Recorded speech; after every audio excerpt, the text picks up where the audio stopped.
At the age of 32, I arrived at the family ranch in Texas, thinking it was a chance to reconcile with my parents after years of fighting.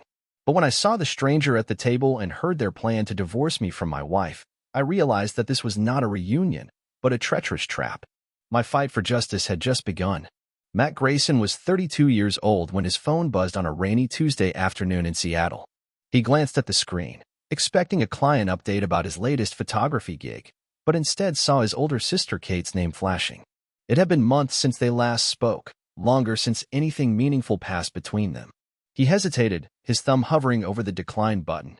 The Grayson family wasn't exactly known for casual catch-ups. But curiosity won out, and he answered. "Matt, hey," Kate's voice came through, warm but edged with something he couldn't quite place. "Have you been?" "Fine," he said, keeping it short. "You?" "Good, good. Listen, I've got news. Mom and Dad want you to come down to the ranch this weekend. They're throwing a little get-together. Said they'd love to see you, and Lila, too." Matt's stomach tightened. The ranch.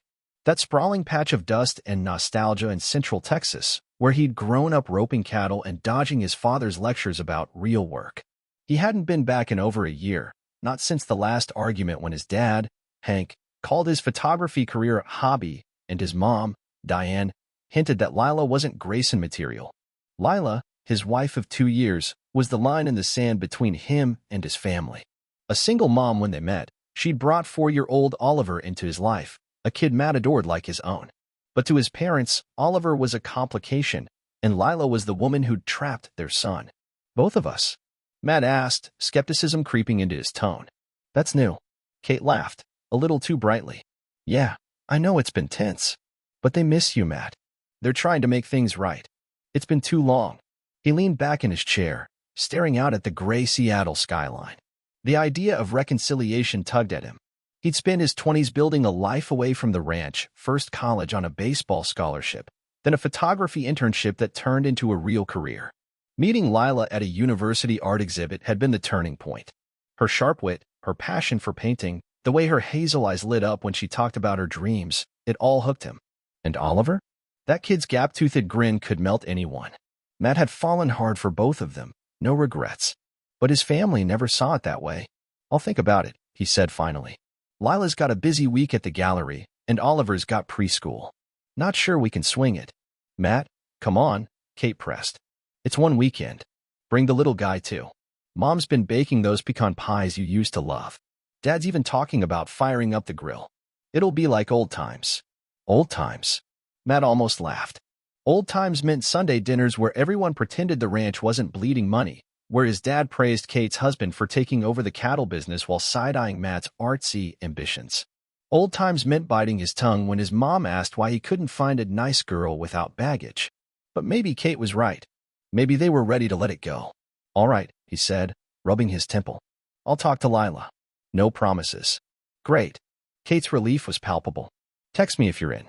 It'll mean a lot to them." Hanging up, Matt set the phone down and stared at the framed photo on his desk. Him, Lila, and Oliver at the beach last summer, all sunburned and laughing. He built something good here, something worth protecting. But the rift with his family gnawed at him. If they were serious about fixing things, maybe it was worth a shot. That night, he brought it up over dinner. Lila was chopping vegetables for a stir-fry, her dark hair pulled back in a messy bun, while Oliver scribbled in a coloring book at the kitchen table. Matt watched her for a moment, still struck by how effortlessly she held their little world together. "So, Kate called today," he started, casual but deliberate. "My parents want us to visit the ranch this weekend. You, me, and Ollie. Some kind of family thing." Lila paused mid-chop, her knife hovering over a bell pepper. "The ranch." She turned to face him, one eyebrow arched. "Your parents, who haven't said a kind word to me since our wedding." "That ranch." "Yeah," he admitted, wincing. "I know it sounds crazy, but Kate swears they want to patch things up. I figured, maybe it's a chance to bury the hatchet." She set the knife down, crossing her arms. "Matt, I love you, and I'd do anything for you. But you know how they feel about me. About Oliver. What's changed?" "I don't know," he said honestly. "Maybe nothing. But if there's even a shot at them accepting us, accepting you, don't we owe it to ourselves to try?" Lila's expression softened, though doubt lingered in her eyes. She glanced at Oliver, who was now humming to himself, oblivious to the tension. "Okay," she said finally. "For you. But if they pull anything, we're out. I'm not letting Oliver feel like he's not welcome. Deal, Matt said, pulling her into a quick hug. Thanks, babe. The next morning, he texted Kate, we're in. See you Saturday. Her reply came fast, awesome. Can't wait, with a string of heart emojis that felt oddly over the top. A flicker of unease stirred in his gut, but he brushed it off. This was about healing old wounds, not digging new ones. Right? By Friday, they'd packed a weekend bag, buckled Oliver into his car seat, and hit the road for the 20-hour drive from Seattle to Texas. The trip was a blur of gas station coffee, Oliver's endless questions about cows, and Lila's playlist keeping them sane. When they pulled up to the ranch Saturday afternoon, the sun was dipping low, casting long shadows over the weathered barns and sprawling fields. Hank and Diane stood on the porch, waving like nothing had ever gone wrong. Maddie, Diane called, rushing down to wrap him in a hug that smelled of lavender and pie crust. You're finally home. Hank clapped him on the shoulder, his grip firm. Good to see you, son. And Lila, glad you made it. Lila managed a polite smile, hoisting Oliver onto her hip. Thanks for having us. Kate appeared next, her husband trailing behind, and the greetings flowed easy too easy, Matt thought. As they stepped inside, the smell of barbecue and warm bread filled the air. A dozen familiar faces, neighbors, cousins, family, friends, milled around the living room, raising glasses in welcome. It felt like a homecoming. But when Matt caught his mom whispering to a woman he didn't recognize, a tall brunette with a nervous smile, his instincts prickled. Something was off, and he was about to find out what. The Grayson Ranch buzzed with a warmth Matt hadn't felt in years. The living room glowed under the soft light of a chandelier made from old wagon wheels, casting shadows over the hardwood floors he'd once raced toy cars across. Laughter and the clink of glasses filled the air as neighbors swapped stories about last year's cattle drive and the time Hank accidentally roped his own boot. It was a scene straight out of his childhood, except for the strangers' faces sprinkled among the crowd and the way his parents kept glancing at him like he was a puzzle they were piecing together. Matt stood near the fireplace, a cold beer in hand, watching Lila navigate the room with Oliver clinging to her leg. She was chatting with Mrs. Dawson, the gray-haired widow who'd taught Matt Sunday school, her smile genuine but tied around the edges. Oliver, meanwhile, had zeroed in on a plate of cookies on the coffee table, his little hands already plotting a heist. Matt grinned despite himself. They were holding their own, even here. Quite the turnout, huh? Kate sidled up beside him, her auburn hair pulled into a loose braid. She held a glass of sweet tea, her eyes scanning the room like a hawk. Mom and Dad really went all out. Yeah, Matt said, taking a sip of his beer. Didn't expect half the county to show up. What's the occasion? Kate shrugged, too casual. Just a welcome home thing. They've missed you, you know. We all have. He nodded, but her words didn't sit right. The Graysons weren't the throw-a-party-for-no-reason type. Every gathering had a purpose, branding season kickoff, a cousin's engagement, something. This felt staged. Before he could press her, Diane swooped in, her floral dress swishing as she tugged at his arm. Matt, honey, come meet someone, she said, her voice syrupy sweet. She steered him toward the brunette he'd noticed earlier, who stood by the buffet table picking at a deviled egg. This is Emily Carter. You remember her, don't you? She used to tag along with Kate's crowd back in the day. Emily looked up, her green eyes catching the light. She was pretty, sharp cheekbones, a dusting of freckles, a smile that seemed practiced. Hey, Matt, she said, extending a hand. It's been forever. Yeah, he said, shaking her hand. Her grip was firm, but her name barely rang a bell. Maybe he'd seen her at a high school bonfire once, but tag along didn't cover it. Good to see you. Emily's been back in town a few months, Diane chimed in, beaming like she'd just won a raffle. She's a real sweetheart, runs her own little boutique in Austin now. Doing so well for herself. That's great, Matt said, polite but distracted. He glanced across the room at Lila, who was now helping Oliver wipe chocolate off his fingers. Emily followed his gaze, her smile faltering for a split second. Your wife's lovely, she said, recovering quickly. And your little boy, he's adorable. Thanks, Matt replied, warming at the mention of Oliver. He keeps us on our toes. Diane jumped in again. Oh, Matt's always been good with kids. Ever since he was little, he'd be out in the barn playing with the calves like they were puppies. He's got a big heart, needs a big family to match it. Matt frowned. The comment felt loaded, like a baited hook dangling in front of him. He was about to brush it off when Hank ambled over, His weathered face creased with a grin that didn't reach his eyes. Emily here's a catch, ain't she? Hank said, clapping Matt on the shoulder. Smart, single, knows her way around a business. Kinda girl who'd fit right in with the Graysons. Matt's grip tightened on his bottle. Dad, I'm married, he said, keeping his tone even. Lila's my family. Hank chuckled, waving a hand. Course. Just saying. She's a good one, this Emily. Been through a rough patch with her divorce, but she's tough. Reminds me of your mom back in the day. Emily blushed, ducking her head. Oh, stop it, Mr. Grayson. I'm just trying to get by. Don't sell yourself short, Diane said, patting her arm. You've got a bright future. And Matt, you two should swap stories. He's been all over with that camera of his. You'd have plenty to talk about. Matt forced a smile, his unease growing. This wasn't just small talk. His parents were pushing Emily at him like she was a prize he'd forgotten to claim. He excused himself, muttering something about checking on Oliver, and crossed the room to Lila. She looked up as he approached, her hazel eyes narrowing. Everything okay?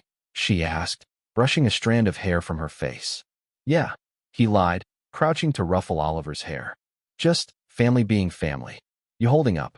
She nodded, but her gaze flicked past him to where Diane and Emily were now whispering. Your mom's been staring at me all night. And that woman, who is she? Emily Carter, Matt said, keeping his voice low. Old friend of Kate's, I guess. Mom's playing matchmaker for some reason. Lila's lips pressed into a thin line. Matchmaker? With you? I shut it down, he said quickly. It's weird, but don't worry. They're just stuck in their old ways. She didn't look convinced, but she let it drop, turning her attention back to Oliver, who was now begging for another cookie. Matt stood, scanning the room. Kate was laughing with her husband by the window. Hank was pouring whiskey for a neighbor, and Diane was steering Emily toward a group of cousins. It all looked normal, too normal, like a play rehearsed to perfection. Later, as the crowd thinned and Oliver dozed on the couch, Matt stepped onto the porch for some air. The Texas night was thick with cricket song, the stars sharp against the black sky. He was halfway through a deep breath when Kate joined him, her boots clicking on the wood. Having fun? She asked, leaning against the railing. It's fine, he said, cutting to it. What's with Emily? Mom and Dad are acting like I'm single. Kate hesitated, her fingers tapping her glass. They just like her, Matt. She's sweet, and you know how they are. They've got ideas about what's best for you. Ideas? He turned to face her, his voice sharpening. Kate, I'm married. Happily. What the hell's going on? She sighed, looking away. They invited her for you, okay? They think she's a better fit. No baggage, no complications. Matt's jaw clenched. Complications? You mean Oliver? Kate flinched, but didn't deny it. They love you, Matt. They just don't get why you tie yourself to someone else's kid when you could. Stop, he snapped, his voice low but firm. Lila and Oliver aren't baggage. They're my life. Did you know about this? She nodded, barely. I didn't think they'd push it this far. I thought it'd just be talk. He stared at her, betrayal sinking in. His sister, the one who'd cheered him on when he left the ranch, who'd mailed him his first lens filter when he couldn't afford it, had let this happen.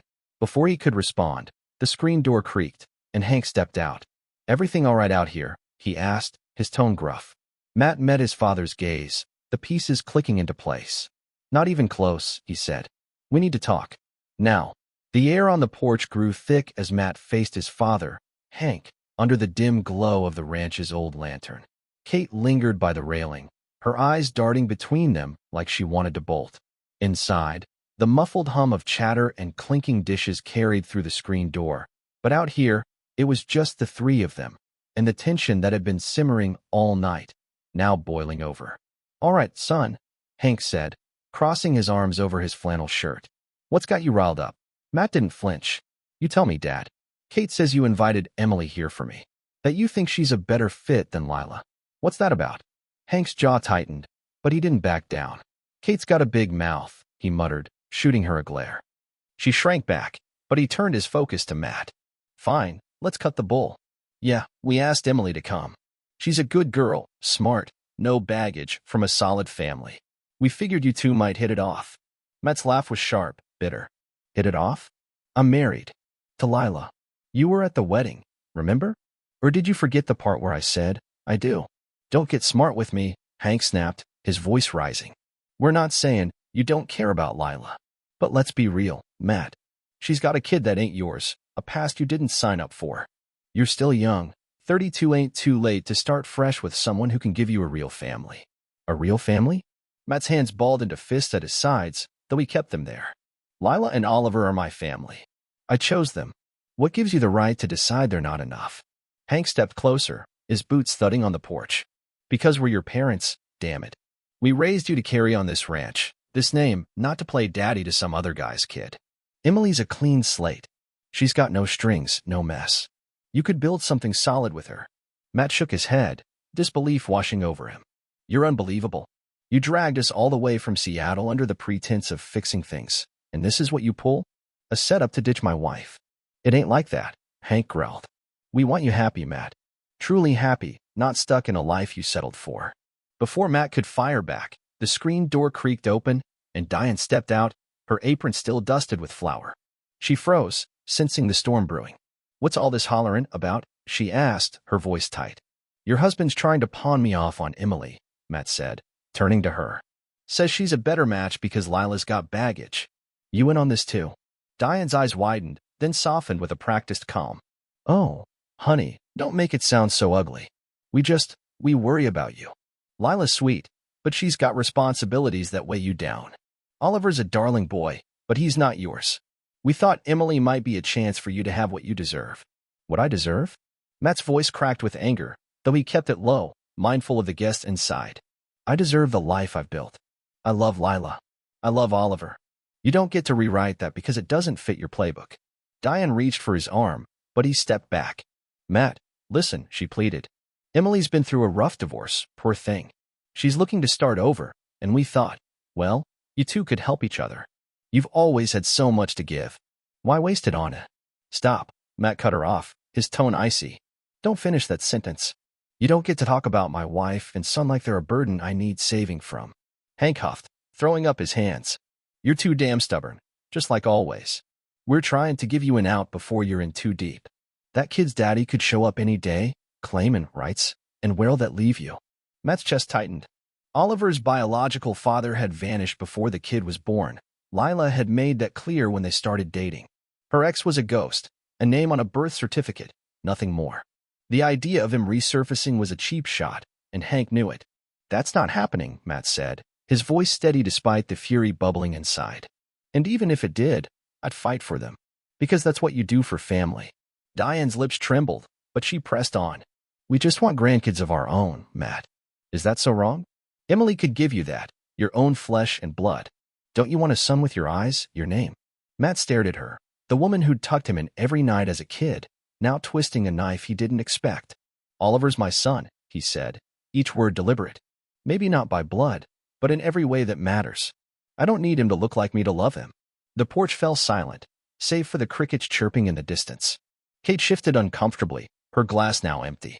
Hank and Diane exchanged a look, half frustration, half resolve, like they'd anticipated this but weren't done yet. Matt's mind raced. This wasn't just meddling, it was a calculated move, a trap sprung under the guise of a warm welcome. He took a deep breath, forcing his hands to unclench. I need to get Lila and Oliver out of here, he said, more to himself than them. We're done with this. Matt, wait, Kate said, stepping forward. Don't storm off. They didn't mean it to go like this. Let's just... No, he said, cutting her off. You knew, Kate. You let me walk into this. I trusted you. Her face fell, guilt flashing in her eyes, but he didn't wait for an apology. He pushed past them, back into the house. The party was winding down. Oliver was half asleep on Lila's lap, his head nestled against her shoulder. She looked up as Matt approached, her brow furrowing at the storm in his expression. We're leaving, he said quietly, scooping Oliver into his arms. I'll explain in the car. Lila didn't argue. She grabbed their coats, her movements quick and sure, trusting him without hesitation. A few guests waved goodbye, oblivious to the drama, but Matt barely nodded back. Hank followed them to the door, his voice booming. You're making a mistake, son, he called. Walking out won't change the truth. Matt paused, Oliver's weight grounding him. He turned just enough to meet his father's glare. The mistake was coming here thinking you'd changed. That's on me. With that, he stepped into the night, Lila at his side. The gravel crunched under their feet as they headed for the car, the ranch's lights fading behind them. In the back seat, Oliver stirred, mumbling something about cookies, and Lila squeezed Matt's hand. They didn't speak until the engine roared to life, but her touch said enough. They were in this together. As the Texas plane stretched out before them, Matt's anger gave way to clarity. His parents had crossed a line, and there was no one crossing it. But this wasn't over, not yet. They tried to dismantle his family, and he'd be damned if he let them win. The drive back to Seattle stretched into the early hours, the highway a ribbon of black under a moonless sky. Oliver slept soundly in his car seat, his soft snores a quiet anchor amidst the storm churning in Matt's chest. Lila sat beside him, her hand resting on his knee, her silence patient but expectant. The ranch's lights were long gone, but the weight of his parents' words clung to him like dust he couldn't shake off. He promised Lila an explanation, and as the miles ticked by, he finally found the words. "They set me up," he said, his voice low, eyes fixed on the road. "The whole thing, inviting us down, the party, Emily, it was a trap. They want me to leave you and Oliver for her.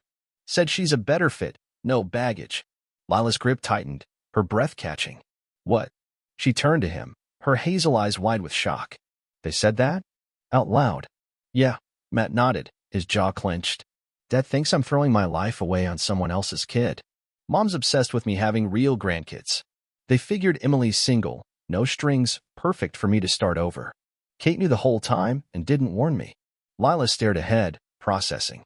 For a moment, she didn't speak, her fingers tracing circles on her jeans. Then she let out a shaky laugh, bitter and incredulous. "So they lured us there to break us up? That's insane, Matt. What did they think you'd do? Say, sure, sign me up, and ditch us on the spot?"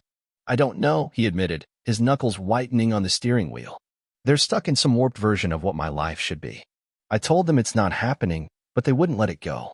I couldn't stay there another second." She reached over, brushing his arm. "I'm glad you got us out. I felt it all night, your mom's fake smiles, that Emily hovering like she was auditioning for something. I just didn't think they'd go that far." Matt glanced at her, guilt tugging at him. "I shouldn't have dragged you into this. I hoped, they'd finally see what I see in you too. I was wrong." "Don't," Lila said firmly. "This isn't on you. They made their choice. I just hate that Oliver was there, even if he didn't hear it. He doesn't deserve to be anyone's baggage." "He's not," Matt said, his voice fierce. "And neither are you. They don't get to define us." She nodded, a small smile breaking through. "Good. Because I'm not letting them ruin what we've got." The rest of the drive passed in quiet determination.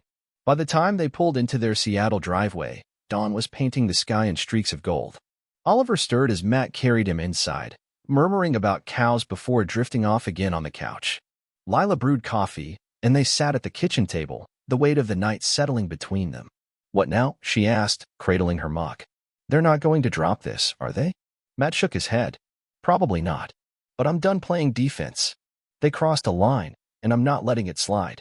Over the next few days, the fallout hit hard. Hank called twice, leaving gruff voicemails about family loyalty and thinking it over. Diane texted a long, tearful plea, claiming they only wanted his happiness. Matt ignored them, but then Kate reached out, a hesitant message asking to talk. Against his better judgment, he called her back, needing to know how deep this went. "Matt, I'm sorry," she started, her voice small. "I didn't think they'd push it like that. I should have told you." "Yeah, you should have," he said, pacing the living room. "Why didn't you? You let me walk into that blind." She sighed. "They convinced me it was for your own good. Dad kept saying you'd thank us later, that Lila's holding you back. I didn't agree, but I didn't stop them either. I messed up. You think." Matt's tone was sharp. "You're my sister, Kate. I trusted you to have my back, not stab it." "I know," she said, and he could hear the crack in her voice. "I hate this. I hate that I hurt you. But they're not wrong about one thing. You're stuck in the middle now. They're talking about cutting you out of the will if you don't come around." Matt stopped pacing, a cold laugh escaping him. "The will? That's their move? They think I care about the ranch more than my family. They think it'll scare you," Kate admitted. "It's all they've got left to leverage." He hung up, the pieces clicking into place. This wasn't just about Emily, it was control, plain and simple. His parents couldn't stand that he'd build a life outside their script, and they'd use anything to pull him back in. But Matt wasn't the kid who'd bow to their rules anymore. He had something worth fighting for. That night, he sat Lila down after Oliver was in bed. "I've been thinking," he said, leaning across the table. "I want to adopt Oliver. Legally. Make it official." Her eyes widened, shimmering with surprise. "Matt, are you sure? That's a big step." "I've never been more sure," he said, taking her hands. "He's my son in every way that matters. I want the world to know it, especially my parents. They can't touch us if we're solid, legally and otherwise." Lila's smile trembled, tears welling up. "I'd love that. Oliver already calls you Dad. It means everything." The next morning, Matt called a lawyer, a friend from his college baseball days who'd gone into family law. They met over coffee, and Matt laid it out. His marriage, Oliver's absent bio-dad, the mess with his parents. The lawyer, Tom, nodded thoughtfully. "It's straightforward," Tom said, scribbling notes. "The bio-dad's been gone since birth, no contact, no support, abandonment's clear. We'll file for step-parent adoption. Should be smooth unless someone contests it, which seems unlikely. You got a stable home, good income. Courts like that." "What about my parents?" Matt asked. "Could they interfere?" Tom smirked. "They'd have no standing. Grandparents can't block an adoption unless they've got custody rights, which they don't. You're in the clear." Relief washed over Matt, but it came with a new resolve. He wasn't just protecting his family, he was drawing a line. Back home, he blocked his parents' numbers, tired of the guilt trips. Kate tried one more call, but he let it go to voicemail. Her message was a rambling apology, ending with, "I hope you'll forgive me someday." He deleted it. Forgiveness could wait. His focus was here. Weeks later, the adoption papers were filed. It wasn't a quick fix. There'd be home visits, court dates, but it was a start. Matt threw himself into work, landing a gig shooting a local magazine spread, while Lila prepped for an art show at her gallery. Life moved forward, steady and sure. His parents' threats faded to background noise, their leverage slipping away. They tried to break him, but all they'd done was push him to fight harder, legally, quietly, and on his terms. 5 months had passed since Matt filed the adoption papers, and the Seattle air carried the crisp bite of autumn. The leaves outside their modest craftsman home blazed orange and red, a quiet contrast to the chaos that had defined the summer. Inside, life hummed with a new rhythm, Oliver's laughter echoing through the halls, Lila's paint-stained aprons draped over chairs, and Matt's camera gear scattered across the dining table. The ranch, his parents, the sting of their betrayal, it all felt like a distant storm, one they'd weathered together. The adoption process had moved faster than expected. Tom, the lawyer, had been right. Oliver's biological father was a ghost, no trace of him beyond the faded ink on a birth certificate. No one contested Matt's claim. The home visits were a breeze. The social worker smiled at Oliver's crayon drawings taped to the fridge and nodded approvingly at the family photos lining the walls. In court, Matt stood beside Lila, his hand steady on hers, as the judge declared Oliver Grayson his son in the eyes of the law. Oliver, oblivious to the weight of it all, had tugged at Matt's sleeve and whispered, "Can we get ice cream now, Dad?" The room chuckled, and Matt's heart swelled. They got ice cream, chocolate for Oliver, mint chip for him and Lila, and celebrated quietly, just the three of them. Back home, Matt framed the adoption certificate and hung it in the living room, right next to a black and white shot he'd taken of Oliver chasing seagulls on the beach. It wasn't just a legal win. It was a line in the sand, a declaration that his family was his to define. His parents could rage all they wanted from their Texas perch. They had no power here. Work flourished, too. The magazine spread turned into a bigger gig, a series on modern family life for a national publication. Matt poured himself into it, capturing raw, unfiltered moments, a single dad braiding his daughter's hair, a couple laughing over a burned dinner, kids racing through a park. His editor called it soulful, and soon, a gallery in downtown Seattle offered him a solo exhibit. Lila's art show sold out its opening night, her vibrant canvases earning rave reviews. They were thriving, not in spite of the ranch fiasco, but because of it. Every step forward a quiet defiance of the life his parents had tried to force on him. The Graysons didn't vanish entirely, though. Kate reached out once more, this time through a letter slipped into their mailbox. Matt found it one crisp October morning, the handwriting shaky but familiar. "Matt," it read, "I know you're done with us, and I don't blame you. Mom and Dad heard about the adoption. Word travels fast here. They're furious, but they're starting to see they've lost you. Dad's been quieter lately. Mom stopped talking about Emily. I think they miss you, even if they won't say it. I miss you too. I was wrong to stay silent. If you ever want to talk, I'm here." Matt read it twice, then tucked it into a drawer. He wasn't ready, not yet. Maybe not ever. A week later, his phone buzzed with an unknown Texas number. He let it ring, expecting another plea from Diane, But the voicemail surprised him. It was Hank, his voice rough and halting. "Matt, it's your dad. Heard about the boy Oliver. Guess that's done now. We didn't handle things right. I ain't good at this, but your mom's been crying herself sick.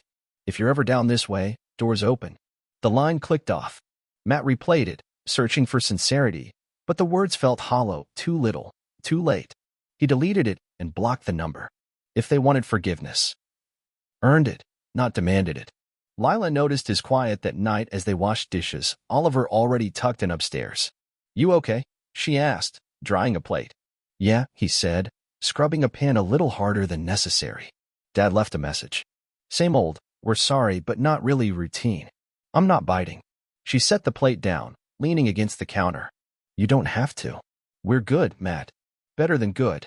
Let them figure out their own mess." He nodded, her words settling the last of his unease. She was right. They didn't need the ranch, the inheritance, or the approval. They had this, a home filled with love, a life they'd built from scratch. The Graysons had gambled on breaking them apart and lost. Their consequences were their own, silence from a son who'd once craved their pride, a family legacy that wouldn't stretch to Seattle. The gallery exhibit opened in November, a packed house spilling onto the sidewalk. Matt's photos lined the walls, grayscale portraits of resilience, color shots of joy. One stood out, Lila and Oliver in their backyard, her laughing as he smeared mud on her cheek. The caption read, "Family. Chosen. Not given." Critics raved, buyers bid, and by the end of the night, half the collection was sold. Lila squeezed his hand as they mingled, Oliver darting between guests with a juice box in hand. It was a triumph, not just of art, but of everything they'd fought for. Later, as the crowd thinned, Matt stepped outside for air, the city lights glinting off the Puget Sound. Lila joined him, wrapping an arm around his waist. "Proud of you," she said, her breath fogging in the chill. "Proud of us," he corrected, pulling her close. "We made it." They had. The trap at the ranch, the threats, the guilt trips, it all crumbled against the life they'd forged. His parents faced the quiet fallout of their choices, a son who'd walked away, a daughter-in-law they'd never know, a grandson they'd lost to their own stubbornness. Matt didn't revel in it. There was no joy in their defeat, but he felt the justice of it. He'd fought for his family the right way, through courts and commitment, not anger or spite. And he'd won. Back inside, Oliver ran up, tugging at Matt's sleeve. "Dad, can we go home? I want to show you my new drawing." Matt scooped him up, grinning. "Let's see it, but lead the way." As they left the gallery, hand in hand with Lila, Matt glanced at the sky, clear now, stars piercing the dark. The road ahead was theirs, unburdened by the past. The Graysons could keep their ranch and their regrets. He had his victory, and it was sweeter than anything they could have offered.